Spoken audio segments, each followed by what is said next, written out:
साथ जुड़ चुके हैं। रामदास जी, अब आवाज आप तक पहुंच रही है सर?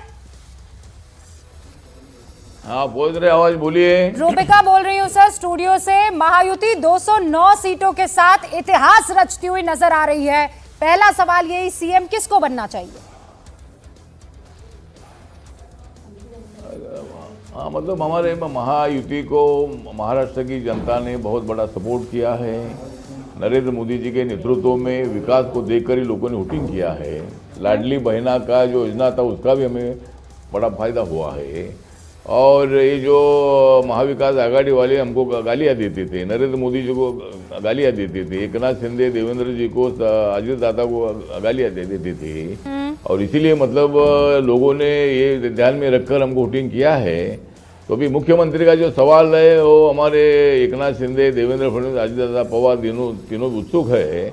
अभी माननीय नरेंद्र मोदी साहब, अमित शाह, जेपी नड्डा साहब और हमारे 3 नेता बैठेंगे और उसमें हमारा निर्णय होगा। मुख्यमंत्री पद के लिए कोई विवाद नहीं है, ये हमारा एक मुख्यमंत्री। विवाद तो कोई नहीं है, पर रामदास जी आप तो अपने दिल की कहना जानते हैं। आपको क्या लगता है कौन होना चाहिए मुख्यमंत्री?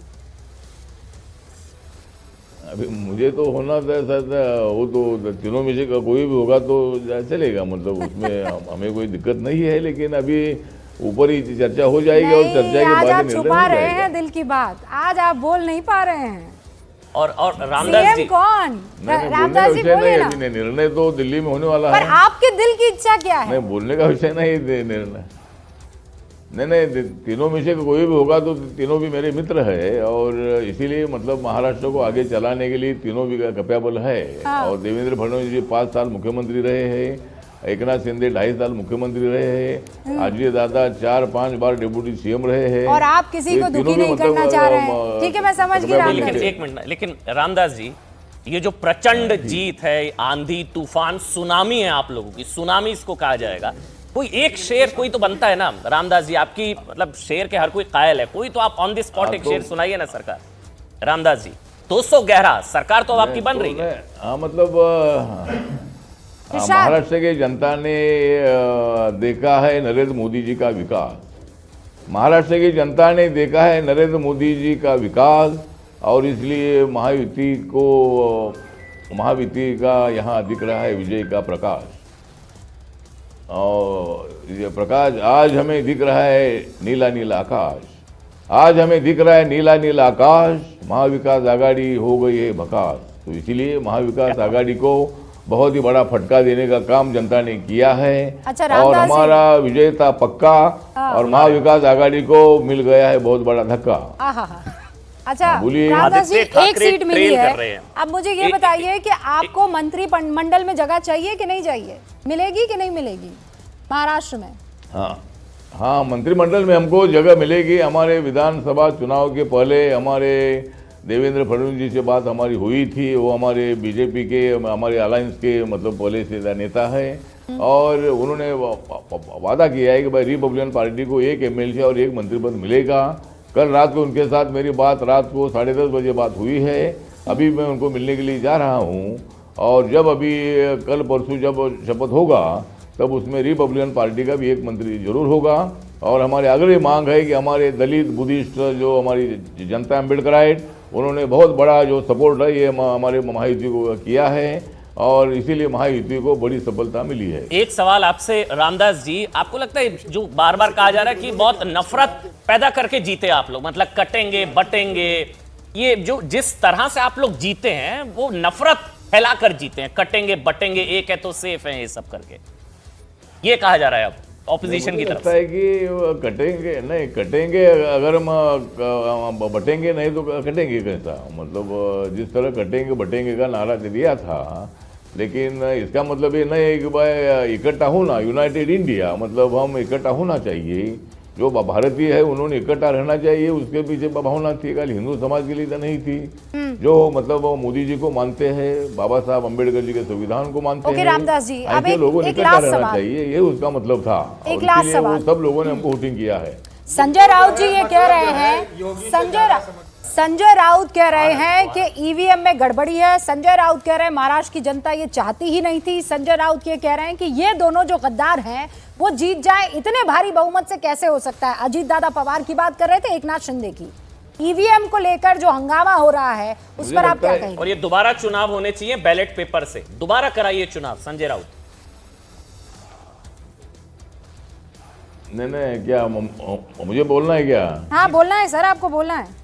हेलो, बोलना है रामदास सर। हाँ, तो जो आपने सवाल किया है कि भाई संजय राउत के उल्टे सीधे बयान से उद्धव ठाकरे को भारी नुकसान हुआ है, महाविकास आघाड़ी को भारी नुकसान हुआ है, और गद्दार कौन है? गद्दार तो ये लोग हैं। इन लोगों ने बीजेपी को छोड़कर कांग्रेस राष्ट्रवादी के साथ चले गए थे माननीय उद्धव ठाकरे जी, संजय राउत जी एक भले गद्दार है, और एकनाथ शिंदे जी को गद्दार गद्दार बोलकर उनको सिंपैथी लोगों ने दी है। और इसीलिए मुझे लगता है कि ये एकदम तड़पड़ रहे हैं। जिस तरह मछली तड़पड़ाती है उसी तरह हमारे संजय राउत जी तड़पड़ा रहे हैं। इसीलिए मतलब ईवीएम मशीन में गड़बड़ है।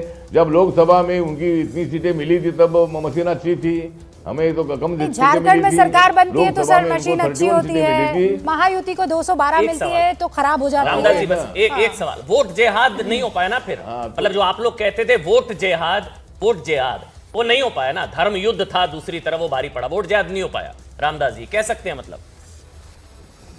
नहीं, वोट जिहाद और धर्म युद्ध का विषय नहीं है। यहाँ तो हर पार्टी जो होती है, हर पार्टी आगे बढ़ने का प्रयत्न करती है, वोटों को हमारे साथ लाने का प्रयत्न करती है, और अलग अलग विषय पर मतलब हम लोगों के सामने जाते हैं। रामदास जी, मोदी जी ने तो सबका साथ सबका विकास का नारा दिया था, और इसीलिए मुझे लगता है कि वोट जिहाद का विषय नहीं है, आप ही के धर्म युद्ध का अंदाज विषय में नहीं है। ये युद्ध था, महायुति और महाविकास आघाड़ी का युद्ध था, और उसमें जीत चुके हैं और हमें लोगों ने जिताया है। लेकिन ये बहुत इंटरेस्टिंग है रामदास जी, आप भी ये बात कह रहे हैं, अजीत दादा पवार भी ये बात कर रहे हैं, एकनाथ शिंदे भी ये बात कर रहे हैं, केवल फडणवीस है जो कहते हैं कि वोट जिहाद हुआ है। आप लोग महाराष्ट्र में ये बात नहीं मानते हैं, लेकिन आप ही के अंदाज में आपको थैंक यू कह रही हूँ। आप जुड़े न्यूज 18 इंडिया के साथ, बन गई व्यूअर्स की बात। Thank you so much Ramdas ji. और एक बड़ी खबर ये आ रही है कि अबू आसिम आजमी, ये बहुत बताना जरूरी है, अबू आसिम आजमी बढ़त बनाए हुए हैं। नवाब मलिक जो मानखुद शिवाजी नगर सीट से अबू आसिम आजमी लीड बनाए हुए हैं। आदित्य ठाकरे वर्ली कॉन्स्टिट्यूएंसी से ट्रेल कर रहे हैं। आदित्य ठाकरे, बहुत बड़ी खबर है, वो पीछे चल रहे हैं। आदित्य ठाकरे, उद्धव ठाकरे के सुपुत्र आदित्य ठाकरे पीछे चल रहे हैं, नंबर 1। नंबर 2 मिलिंद देवड़ा जो है वो आगे चल रहे हैं। और तीसरी सबसे बड़ी खबर, अबू आसिम आजमी, वो जो बार बार कहा जा रहा था, जिसका जिक्र भी समीर जी, अभी ये गुड कॉप बैड कॉप वाली जो कोशिश थी शायद नवाब मलिक, लेकिन बीजेपी के साथ जुड़े वाले वोट भी नहीं मिले। नहीं, पर नवाब मलिक और नवाब मलिक की बेटी दोनों पीछे, सना मलिक, दोनों पीछे चल रहे हैं। दोनों पर अजीत दादा पवार ने बहुत बड़ा, जिसे कहते हैं ना, विश्वास जताया था। इनफैक्ट महायुति से लड़ गए थे, लेकिन अभी दोनों पीछे चल रहे हैं। हम चुनाव प्रचार नहीं करेंगे, हमारे उम्मीदवार नहीं है, और ये तय था कि भारतीय जनता पार्टी के कैडर ने वोट नहीं दिया। शिवाजी नगर रैली में भी नहीं गए थे। बिल्कुल, मोदी की शिवाजी नगर रैली में नहीं गए थे, नंबर 1। नंबर 2 जो रूबिका कह रही है, गुड कॉप बैड कॉप वाला खेल था। ये सबको समझ आ रहा था कि उस तरह से अगर थोड़ा वो वाला वोट भी मिल जाएगा।